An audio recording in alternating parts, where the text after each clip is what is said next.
the waterfront is secure. That from local police as they prepare for thunder over Louisville on both sides of the river. We ask the citizens to let us know if they see anything suspicious or they see anything that has a potential to become violent.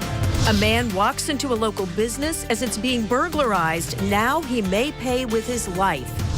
I've made an adjustment to the rain chance on thunder. Plus, I think we're going to see 80 degrees this weekend. When to expect that? Coming up next. Why those stick figure car stickers may make you an easy target for criminals.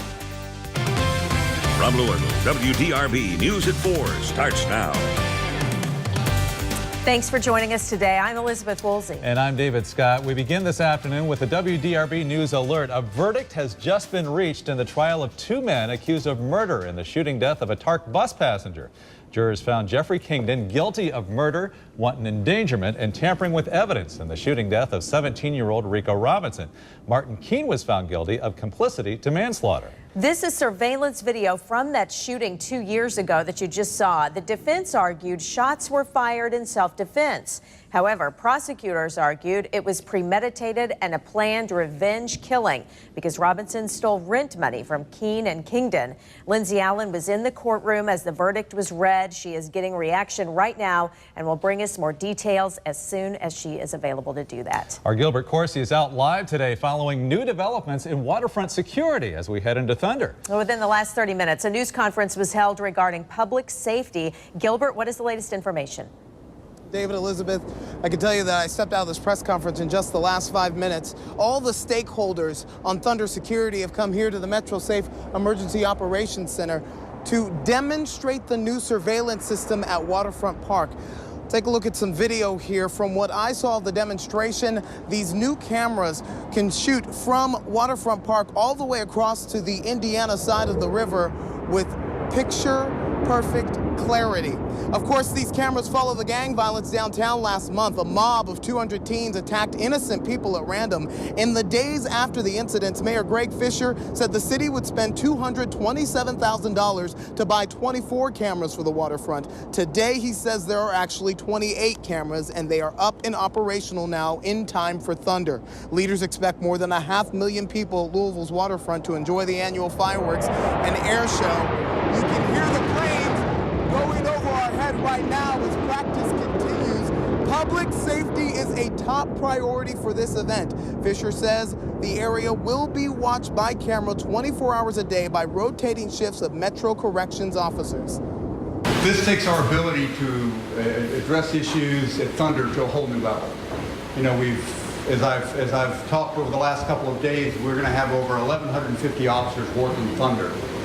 But this gives us the opportunity from the Emergency Operations Center to see things that are going on from an angle that we've never had before.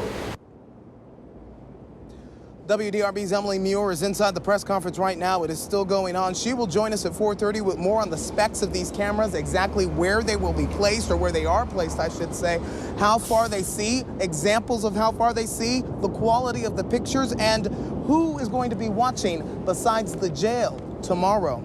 Now, we talked about that leaked FBI memo with intelligence talking about the gang that caused the problems at Waterfront Park. I can tell you that that has made its way to law enforcement in southern Indiana. And today I went inside the Emergency Command Center in Jeffersonville to see the measures in place there should any problems arise at Thunder. It's absolutely awe-inspiring being this close to it. Thunder's best flight smiled down on Mike Tanner's front door. That's why we call it Thunder, because of the noise of the people coming down the street at 7 a.m. Living just a few feet from Ashland Park, Tanner's come to expect his annual neighborhood expansion. He says he can watch 100,000 people without ever leaving his living room. As you can see, we've got law enforcement is here already. It's reassuring for the Clarksville resident, especially after the headlines of gang violence at Louisville's waterfront. Clark County safety leaders will be in direct communication with the Metro Command Center should any problems cross either side of the river. We're basically treating this as what we call Thunder City. So separate from the normal operations, we're staffing for this. So we treat this as a whole city by itself. Thunder City will be the event management hub, bringing Southern Indiana Police, Fire, and EMS all under the same roof. It's set up specifically for this day. Jeffersonville's pumped in its own surveillance feeds. giving 10 different camera angles on crowds in and along Riverside Drive. Good, we got Market Street. Meanwhile, Indiana State Police will manage 250 local, state, and federal officers from the 2nd Street Bridge. We're going to be combining together, obviously, to have traffic control, foot patrol. We're going to have officers just setting surveillance. We're going to have the Indiana State Police is going to have a bomb squad. And we're also going to have aircraft up in the air. We're going to be monitoring things from the sky. Trying to ensure the only bangs come from the fireworks. Gang problems or flash mobs or anything that you call them today, we're always planning for those issues. We ask the citizens to let us know if they see anything suspicious or they see anything that has a potential to become violent. Do you feel secure? Yeah. Thunder's going to be fun for everyone that comes. I don't think a few troublemakers are going to ruin it for Louisville. That's not going to happen.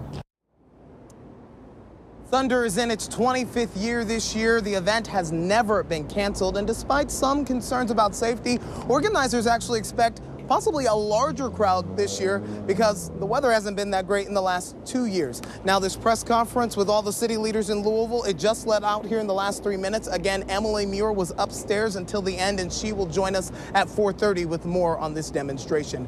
For now, reporting live downtown, Gilbert Coursey, WDRB News. All right, thank you, Gilbert. The fireworks and planes that make up Thunder over Louisville will draw thousands of people from across the country, and it all comes together in the Thunder Command Center. The room in the Galt House is buzzing with activity today. The producer of Thunder, Wayne Hettinger, tells us the command center is officially set up, the computers are synced, and the staff is ready to go. Each person working on the show has to be ready to do what's needed at the exact moment they're supposed to do it. They all know what they're going to do and who they're going to hand off to, and we do the entire show without a single rehearsal. The air show starts at 3. The fireworks follow at 9:30. And there are some restrictions on what you can take to Thunder over Louisville. No tents or canopies. You cannot reserve your space with tape or rope. No glass bottles or alcoholic beverages are allowed. Do not bring bikes, skateboards, or skates, and be sure to leave your pets at home. You can bring picnic blankets and lawn chairs. Plastic bottles and food are allowed, as well as coolers everywhere but the chow wagon. And due to increased security, people and bags may be searched. We have a complete list right now on our website, WDRB.com. If you missed something, just click on the button. An investigation is underway after police say a man was assaulted this morning inside the business where he works. Authorities say it happened around 5 o'clock at Packaging Unlimited. That's at the corner of 12th and Kentucky Streets. Authorities say an employee in his 60s was taken to the hospital with life-threatening injuries. Nearby business employees say the man had been beaten. Police spent the morning combing the building for clues and talking with area businesses. Authorities are not releasing the man's condition. From more than 12 hours to just 1 minute, this is time-lapse video of the historic Milton-Madison Bridge slide. The new bridge is now resting on its refurbished permanent piers, but just because it's in place doesn't mean it's ready for drivers. Officials now need to weld, stripe, and align the road, and it could take longer than a week before it's back open to traffic. Crews say it all depends on construction. A troubled Louisville middle school will have a new leader next year. Officials with JCPS confirmed they will not appeal the recommendation by a state audit team to remove Myers Middle School principal Jack Baldwin. An audit in February found Baldwin lacked the leadership to improve the academically struggling school. He'll finish out the school year and will reportedly be working in human resources after that. One business is offering employees $5,000 to quit. Would you take the money and run? A couple of new businesses are getting ready to open here in downtown Jeffersonville. They'll have a dress rehearsal for Thunder. Mom, dad, kids, pets, why those popular car decals may make you a target for crime. Want more news? Anytime, anywhere, any device. WDRB News. Well, just about an hour ago, police gave us an insider's look at what they're doing to protect crowds this weekend. WDRB's Gilbert Coursey and Emily Muir are live at Metro Safe, where police and city leaders answered how they plan to do it. Good afternoon, guys. And that briefing came with a bold statement from Louisville's Police Chief Steve Conrad, guaranteeing that this surveillance system has made Thunder a safer event for tomorrow, Emily. Gilbert, we got to see the inside look. We saw 72 screens of these cameras that are all over downtown and the waterfront. They span from the Belle of Louisville and down past Tumbleweed to the U of L's Rowing Center. And the picture is high quality. It's in color. Some cameras can spin 360 degrees. We originally thought they'd put up 26 cameras, but they have put up 28 now. And the cameras can see about 30 yards, and they demonstrated how they can zoom in without losing any clarity. LMPD Chief Steve Conrad says with the installation of these cameras, the public should feel very safe at Waterfront Park. Metro Corrections has stepped up in a big way to allow us to begin monitoring these cameras along with other cameras on the network on a 24-hour, 7-day-a-week, 365-day-a-year basis. We did not have that capability before. The cameras were all recorded. We could bring them up for a special event like what you're seeing here. But this gives us the opportunity to monitor those cameras.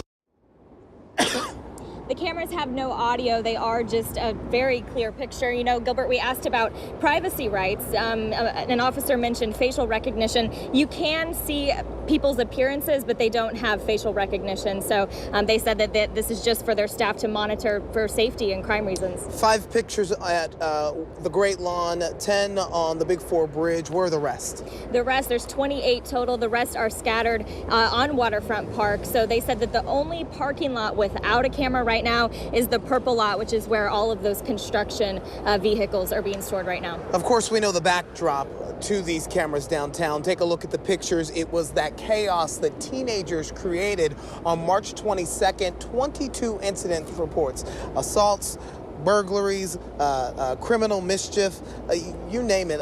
Really shocking this community to see what was happening at Waterfront Park. The FBI would offer some intelligence just this week, telling us that it was this YNO gang, middle schoolers, heavily armed, and their words here, potentially crazy.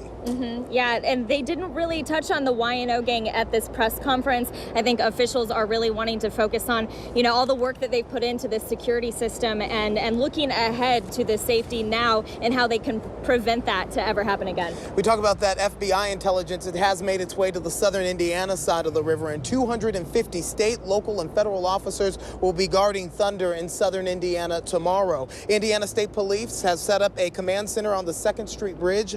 Clark County safety leaders say they will be in direct communication with the Metro Command Center should any problems cross either side of the river. And they've set up an event management hub, bringing police and fire and EMS all under the same roof. Jeffersonville's pumped its own surveillance feeds, giving 10 different camera angles on crowds in and along Riverside Drive. We ask the citizens to let us know if they see anything suspicious or they see anything that has a potential to become violent.